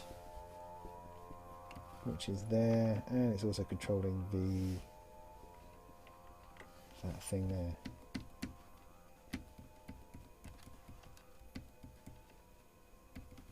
Yeah, I'm gonna turn it off and on again to see if that has any effect, which of course it won't, will it? Will it?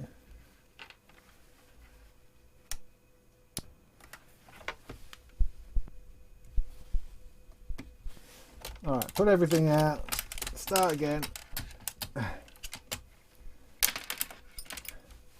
So, square wave output to filter input to output into there. Have I well and truly broken this? That's going to the thing. Yeah. Nothing's controlled by that. Input, resonance, frequency. Okay, let's bypass the filter.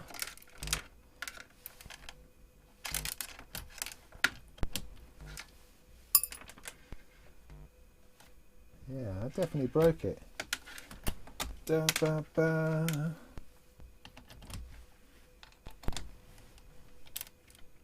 Or do I have to gate it open in order to make that work?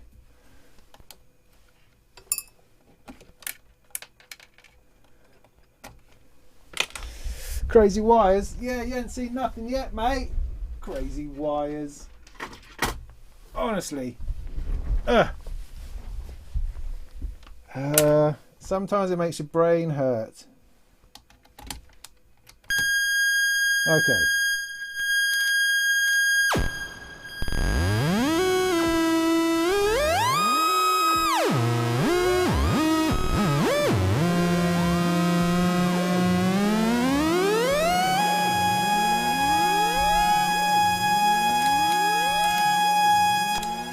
So that's the in. No, that's in. That's good. I want that. It's the control that I want from the gate.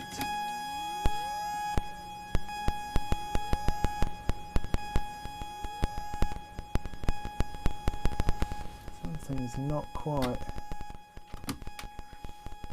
going on.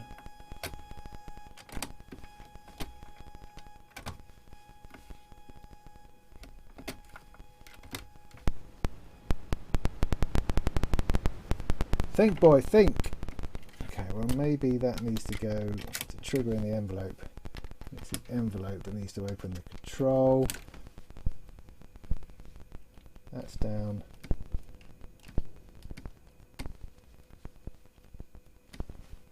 What have I done wrong then? There's definitely something going on there.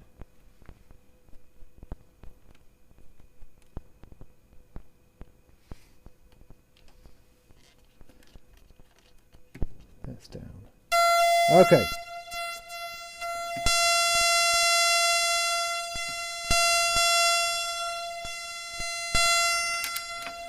Right, okay, I found it again. That's the problem with Modular, is that you've no idea what's going on most of the time.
Yeah.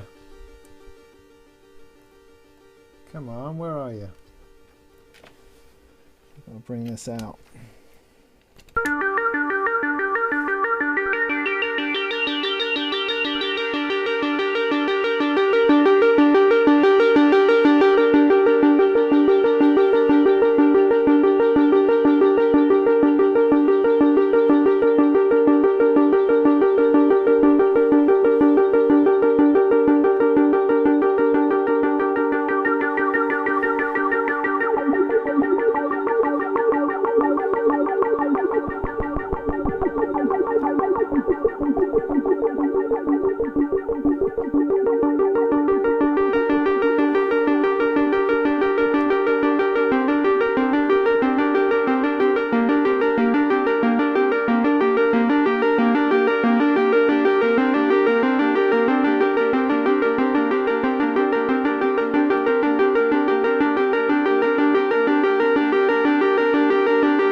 Yeah, it's quite cool. It's quite cool as a little unit. I mean, I am running it through a couple of effects, a delay and a reverb, which it quite badly needs, I think.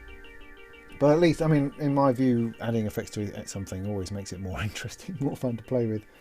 But you know, it has this, which is their 16 sequencer built in. You can also get the sequencer by itself, but it's completely built into the 170, which gives you quite an interesting sequencer that I haven't yet fully explored. I've only just messed around with it, but the general idea is, I mean, it's not a beautiful free-flowing thing particularly. It's a bit of a a bit of a thing, a bit of a pain perhaps. But in order to program it very simply, I press and hold program, light comes on, then I can play, I think, 16 notes. So let's go.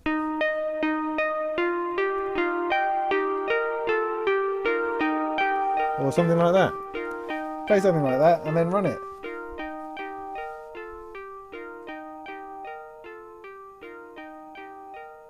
That was brilliant.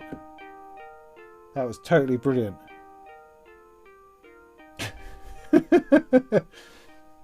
No, that's not it. All right, let's try it again. Let's make sure everything's cleared. And then let's try it again.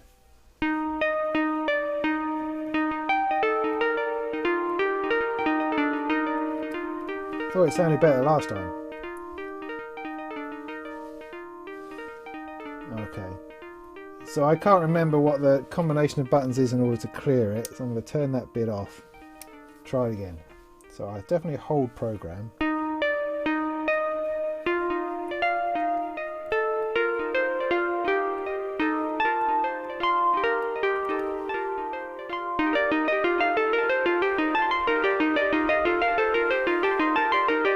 There you go.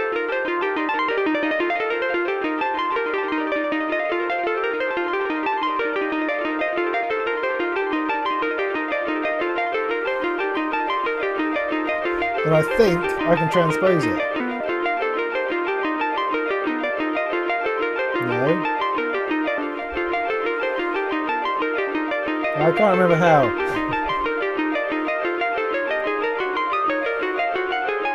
There we go.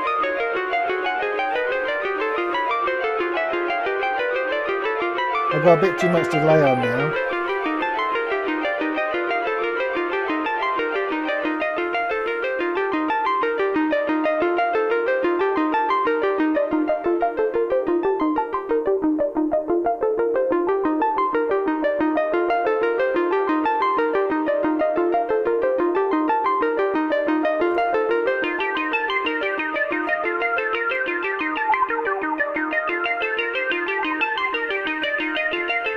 Now it has these 16 knobs here, right, which I haven't quite worked out what they do yet.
It's alright, isn't it? I think it's alright.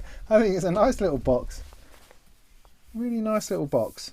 And it's a thing, it's an object. I mean, somebody mentioned about, has anybody made panels for it to go into a Eurorack? I don't see the point of that. Because, I mean, it's got these little modules inside, which are great, but it's not pretending to be Eurorack. It's not, I think it works as a concept by itself better than it does as part of a larger rig, perhaps, is what I'm saying. I think you can buy better individual modules, obviously more expensively, which would work better in Eurorack than the individual bits in here. Because the filter in here is all right, but it's not great. It's all right. The oscillator's all right. The LFO's all right. Everything about it is all right, but I don't think it's going to win any awards for being the best, fattest, fullest sounding thing in the world. It's very fun to play with, interesting, good to explore, but I don't think you would gain much from trying to stuff it into a Eurorack situation. At least that's my view. Sorry, I'm trying to see if is that something on the lens, or is that no? That's just me going slightly crazy. So, well, there you go. I put that to one side for a minute. That's an interesting diversion. I mean, what always occurs to me when doing little things on something like this is how interesting just a run of notes is. A simple run of notes. That's why I've just always been in love with arpeggiators. You can just put it on and you can just play with it. And what's interesting about the keyboard here is there's no indication of pitch. You're just playing a couple of things and it generally sounds good together, which is always a good thing. There are a few scales that you can change it to if you wish. But it's just like playing the white notes, I guess. It just sounds all right by itself. No messing. And then you just get lost crafting a little bit of that. That was it, really. Simple, easy, but also hard enough because you can't get sound out, and you're sitting there going, why can't I get sound out? I can't get sound out because I've got to patch the whole thing together because it's all properly modular. It doesn't always behave in exactly the way you'd expect it to, though, so it does require a little bit of head scratching. But I'll have more on this hopefully later this week or the week after once I've got a chance to edit all the stuff together. But thank you for the interesting comments.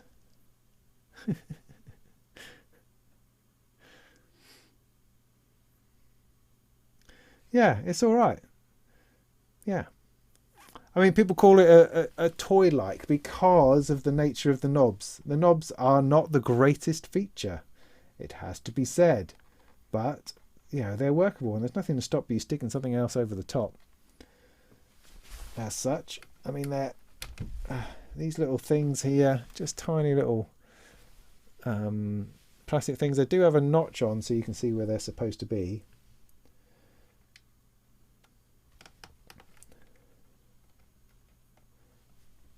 But it's the nature of the beast.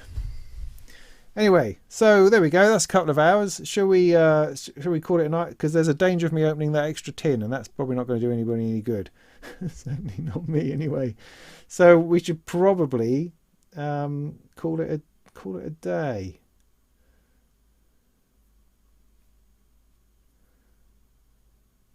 Yeah, Teenage Engineering as a design company is really suited to standalone stuff. Yes, it is.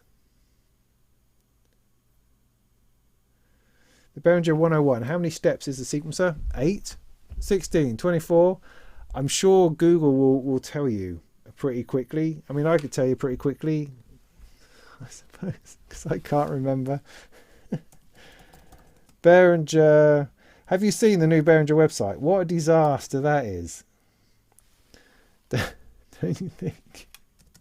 It's like it was hard enough to find anything to start with. Now it's nearly flipping impossible. 32 step sequencer, there you go.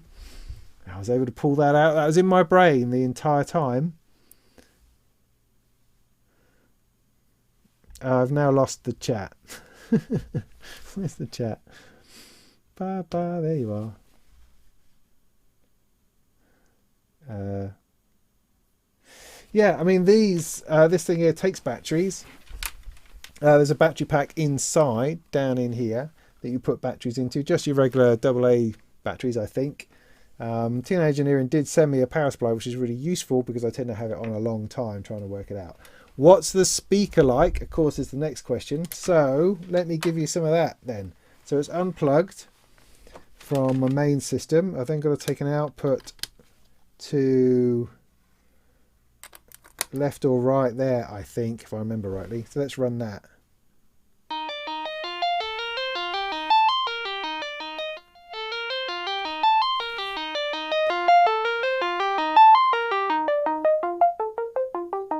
So that's coming out of this tiny speaker out the back, yeah?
So yeah, I mean, little speaker, right? I mean, you know, it's all right. It's quite. I mean, it's loud enough to annoy people if you're sitting on a park bench, I expect, or if you're sitting on the train or the bus. Yeah, definitely. But you can plug headphones into the back here if you like, and then it sounds much better, I have to say. I mean, it sounds much better if you plug it through anything else. But the fact that you can sit in the park on a boat in the middle of nowhere with battery power running out of speakers is no bad thing. I'm sure that's no bad thing. But yeah. But it's not. I mean, it's not a toy. I don't really see it as a toy-like thing any more than a Volca is a toy, I suppose. Because it's worth more than that, and it sounds better than that. It doesn't sound as good as. I mean, if you're going to build this in Eurorack, then you're going to spend £1,000, and this is $399, I think. So, yeah, this is more like the price of the MS-101 or the Pro one, something of that nature. But again, it's different because it's modular, and also it's Teenage Engineering, so you can't necessarily compare a Behringer unit to something from a tiny company like Teenage Engineering. You can't compare the price really, because that's never really going to be fair. So, different things for different people, and as I say, I will put together a proper video on it this week with a bit of luck and tell you what I really think. But I'm definitely feeling that it's far more useful and far more fun than a lot of people are giving it credit for in my view at the moment. Not that it doesn't have its problems, but I'll get to that. But yeah, sticking it through a massive delay, fantastic idea. But no, it's not Fisher Price. I wouldn't say that. I think that's grossly underestimating its potential. I mean, you look at something like that Blink Sonic thing. Yeah, that's Fisher Price. But no, I wouldn't say that.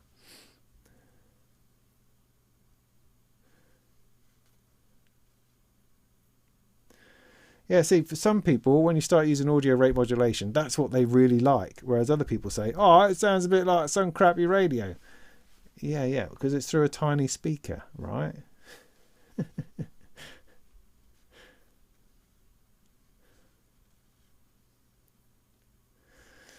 100 steps on the SH-101? Are you sure? I don't ever remember having it more than 16 myself. but it was a long time ago. Long time ago. Anyway, so I think we've probably run out of steam now. Thanks for sticking with me so long. I had no plan for this evening, and I think that was quite evident. So cool. I think I'll probably sign off. So coming up, as I say, so this week is going to be all about the Pocket Modulator stuff. So I'll be churning out videos on that, probably, or at least trying to make videos on it, which is a whole different thing. And it's difficult with the heat, because I can't have a fan on while I'm recording sound through a microphone as I'm talking about stuff. So it gets a bit hot. So I might just not do it. Maybe we'll just put everything on hold until September. Maybe that's a better idea. But I really wanted to try to get the Pocket Modulator stuff done this week. That's my plan. That's my aim. Whether I'll pull it off or not is a whole nother matter. So I'm going to be doing that. Then I've got a bit of DIY with the Befacco Perkle. I've got the Ratchet, which I'm well looking forward to getting into, because I have used it a lot. But I've only ever used it as a very much a surface drum programmer. So I want to put some drums in, and I can just program it in, because that's what it is and that's what it does. But I haven't got beneath the surface into what the ratcheting is about, and all the patterns and randomizations and chaining and all that little business. So there's a lot more to uncover in that box. So I've got that coming. I've got the Decals Dream to finish. Well, I've got the voice cards to do, and I'm not sure how long that'll take. My plan is to do all the surface mount on all 8 cards in one hit. That's my plan, and then see where I go from that. And I've got a lot of putting it together, and I've got to do the firmware thing, and there's probably some bits and pieces I don't quite have yet. So there's still more to do on the Decals Dream, and I'm keen to get it to the finish now. I think, particularly as I've got other projects I want to get started on in the DIY field as well. So that's all good. That's all good stuff coming. I've got endless doors I could be reviewing if I could find the time. I know I've got a copy of Waveform I'd like to do. Is it called Waveform? Yeah, no, I think it is. And Studio One 5. Oh, just loads and loads of things I'd like to be doing. So lots of good stuff to come. As I say, no chats yet scheduled in, but if you've got any really great ideas of people you'd like me to talk to, or if you're out there and you're a manufacturer of Eurorack or synthesizers, or someone doing awesome things in the industry, get in touch and we'll do a thing. That'd be great. Let's do that. So thanks ever so much for watching. I don't think there's anything else anyone said it's awesome that I should 100 steps. Oh well, there you go. I only ever programmed hot water, I think, on SH101. I borrowed one from a mate for like a couple of weeks, and that was about it. That was about as far as I got. Anyway, hot water.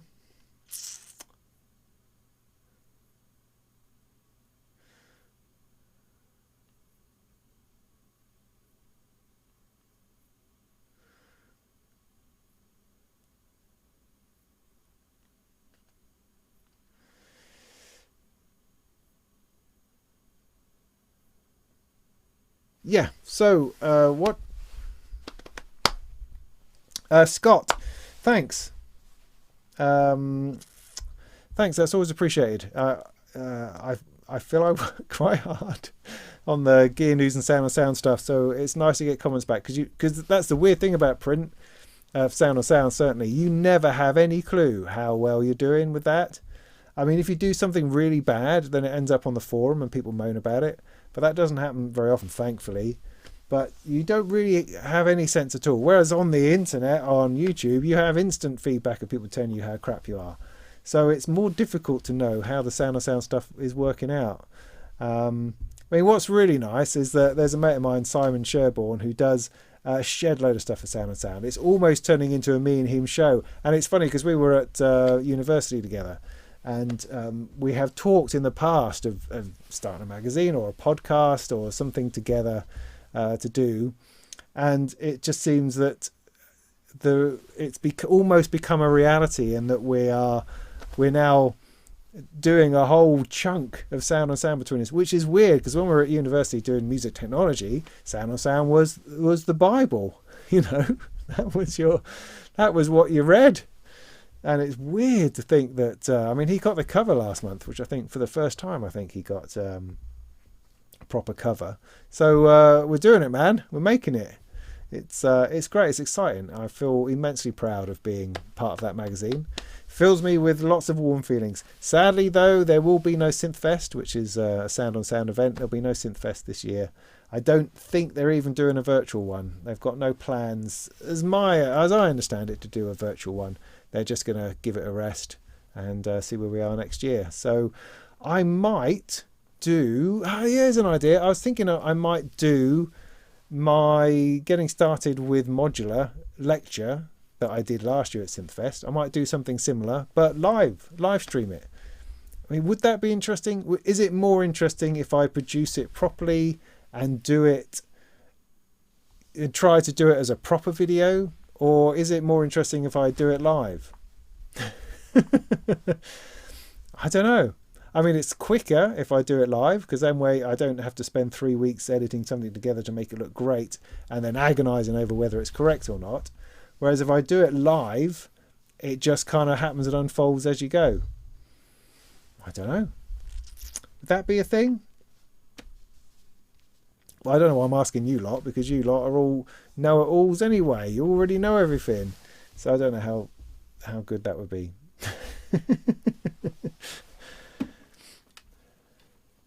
Yeah, things could go wrong. Yeah, that's true. Yeah, I'll stick that in the back of my head somewhere.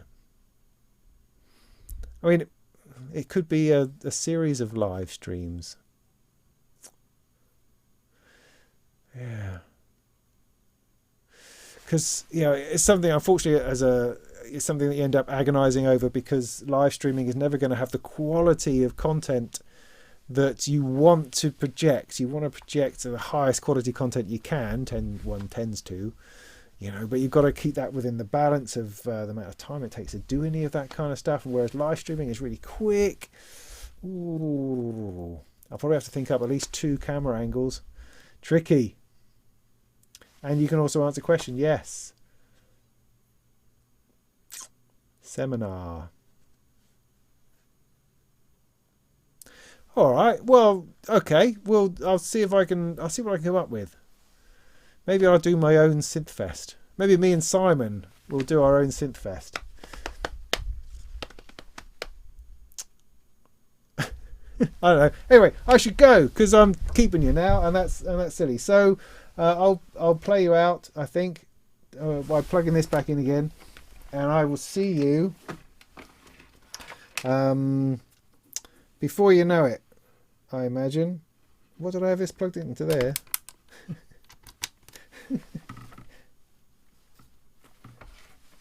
Yeah, no, that ain't working. Did I turn that down?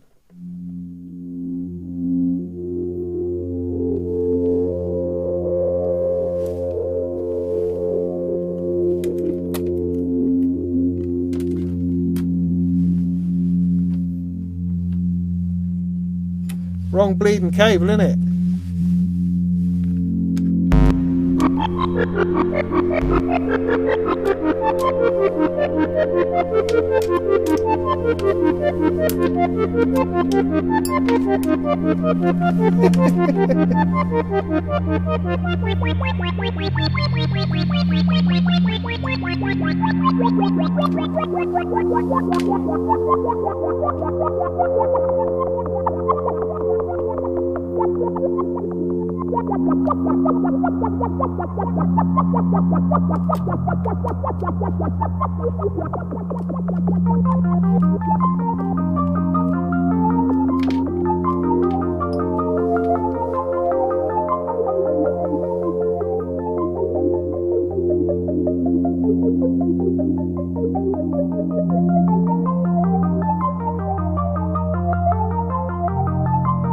How do I replicate my songs live? I don't know, I just make it up. I don't, there is no song. There's just a patch that you're playing with and developing. so it can go anywhere.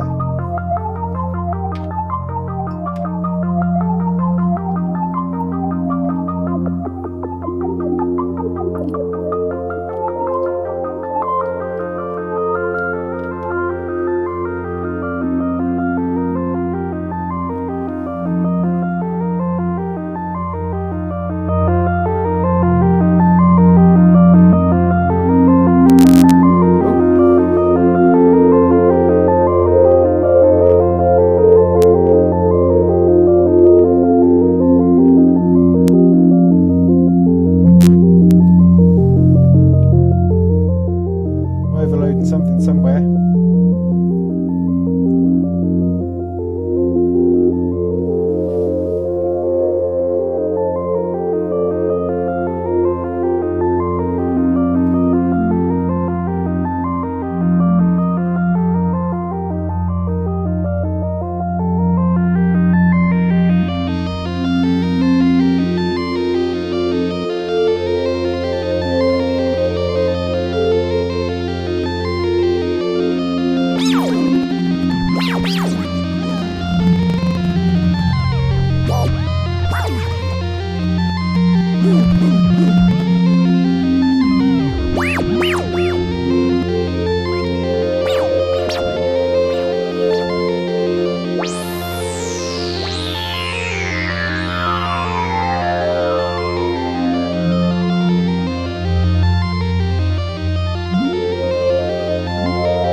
See you next time. Thank you for watching.